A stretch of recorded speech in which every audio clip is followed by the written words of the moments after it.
Hello, Joe. Let's read the given question. The question says charges capital Q, capital Q, small q are placed at the corners A, B, C, D of a square respectively. If the resultant force on the charge capital Q is zero due to other charges, what is the relation between capital Q and small q?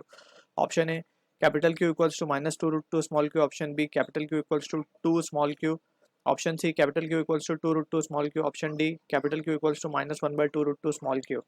So basically यहाँ पे जो question हमें given है that is in this question we can say there are 4 charges and यहाँ पे comma है. So to understand the given question we need to understand the concept of Coulomb's law. So we know कि Coulomb's law के according if we have two charges, let's say Q1 and Q2, and both are separated at some distance r, so जो force of attraction या repulsion होगा between the two charges, it is given by the expression k q1 q2 upon r square, right? And in this situation this force can be repulsive or attractive.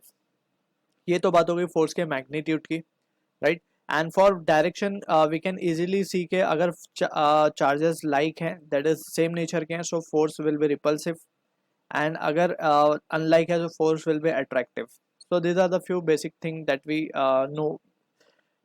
So from this situation also हमें कुछ बातें regarding such type of question we need to understand about the vectors law of addition. So सबसे important जो law है, we can see there might be various aspects और जो तरीके हो सकते हैं solve करने के, that can be different. So let's say हमारे पास दो वेक्टर है p और q and both are represented on the side of a parallelogram और दोनों के बीच का एंगल है थीटा, and let's say जो resultant है उनका वो है r. So resultant का magnitude it is given by the formula of parallelogram law, that is p square plus q square plus 2pq cos theta, right? So this is the thing that we need to remember and we will be using this result over here. So as per the given question हमें चार charges given है और वो एक square के ऊपर रखे हुए हैं. So let's try to draw the situation over here. So ये हमारा square है, right? ये हमारा एक charge capital Q, small q, capital Q, small q. This is our A point, this is our B point, this is C and this is D, right? अब हम अगर देखें सो हमें C पे नेट चार्ज यानी कि कैपिटल Q पे charge net due to other charges zero बोला गया. सो हम या तो A पे ले सकते हैं, उस चार्ज को कंसिडर कर सकते हैं, या C पे, क्योंकि दोनों ही पे कैपिटल Q का चार्ज रखा हुआ है. तो अगर हम C पे कंसिडर करें सो हम देख सकते हैं कि तो एक force due to B it will be in the downward direction, एक force will be in the rightward direction. So ये तो फोर्स है, force due to D and ये है force due to B, and इन दोनों का रिजल्टेंट कुछ बीच में आएगा FBD, राइट? एंड अगर हम बात करें कैपिटल Q चार्ज की जो कि A पे रखा हुआ है, सो उसकी वजह से जो चार्ज आएगा, उसकी वजह से जो फोर्स आएगा that will be in this direction, FA हम लिख देते हैं यहाँ पे, right? So in this situation हम देख सकते हैं कि FBD और FA दोनों ही एक ही अलोंग एक ही डायरेक्शन लाई कर रहे हैं. If we show it with the vector notation, ठीक है? सो यहाँ पे हम सबसे पहले तो FBD का मॉड निकाल लेंगे, दैट इज द जो मैग्नीट्यूड है फोर्स FBD का. So that is nothing but again we can see के FD और FB both are representing the side of a parallelogram. So in that scenario हमारे पास रिजल्टेंट क्या आ जाएगा FBD का, that will be equals to under root of force due to B का square plus force due to D का square. And यहाँ पे हम देख सकते हैं दोनों के बीच का एंगल 90 डिग्री है, सो cos 90 विल बी जीरो. सो यही टर्म बचेंगे सिर्फ. अब FB की बात करें हम या फिर FD की बात करें, so both force will be the same, क्योंकि हम देख सकते हैं दोनों के डिस्टेंस भी सेम है एंड जो फोर्स चार्जेस रखे हुए हैं वहाँ पे वो भी सेम है, स्मॉल q. सो जो फोर्स आएगा due to Coulomb's law we can write k q upon a square, अगर हम मान ले कि a साइड का स्क्वायर है ये, ठीक है? So this will be the case over here.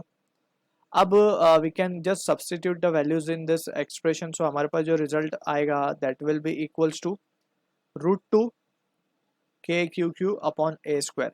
So this will be the result we are getting of force due to B due to D. So इसको हम एक्सप्रेशन 1 कह देते हैं. अब हम बात करें FA की. So FA हमारे पास क्या आ जाएगा, FA आ जाएगा हमारे पास distance between this two will be nothing but root two times of the side. Diagonal of square क्या होता है, root two times of side. So ये रिजल्ट हमारे पास आएगा k q square upon √2a का स्क्वायर दैट इज 2 इंटू ए का square. ठीक है, अब इन दोनों को जस्ट हमें नेट फोर्स हमें at C will be nothing but it is the sum of force due to A plus sum of force due to B D, right. Just हमें magnitude add करना होता है। ठीक है, सो क्योंकि डायरेक्शन ऐड नहीं होते, सिर्फ मैग्नीट्यूड्स ऐड होते हैं। सो यहाँ पे we can see clearly F A को हम क्या कर सकते हैं, एफ ए जो हमारे पास है that is K Q square upon 2a square plus F B D क्या है हमारे पास, जो हमें मिला है F B D that is total, अगर हम यहाँ पे सब्सटीट्यूट करें, ये बेसिकली एफ बी डी मिला था हमें, सॉरी यहाँ पे हम इसे एफ बी डी लिख देंगे। ठीक है, सो यहाँ पे एफ बी डी का क्या मिला है हमें, √2 K Q Q upon A square.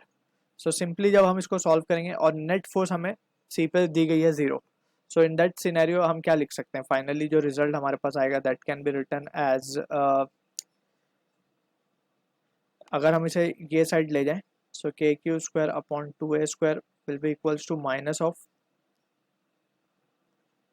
√2 K Q Q upon A square. So यहाँ से A square cancel, K cancel, and जो रिजल्ट हमारे पास आएगा एक क्यू भी कैंसिल हो जाएगा। So that result comes out to be q will be equals to 2√2 with a minus sign into q. So this is the answer to the question. So ये relation हमें मिल रहा है कैपिटल क्यू और small Q में, जो कि match होता हुआ दिख रहा है हमें ऑप्शन ए के साथ। I hope you understood the solution. All the best.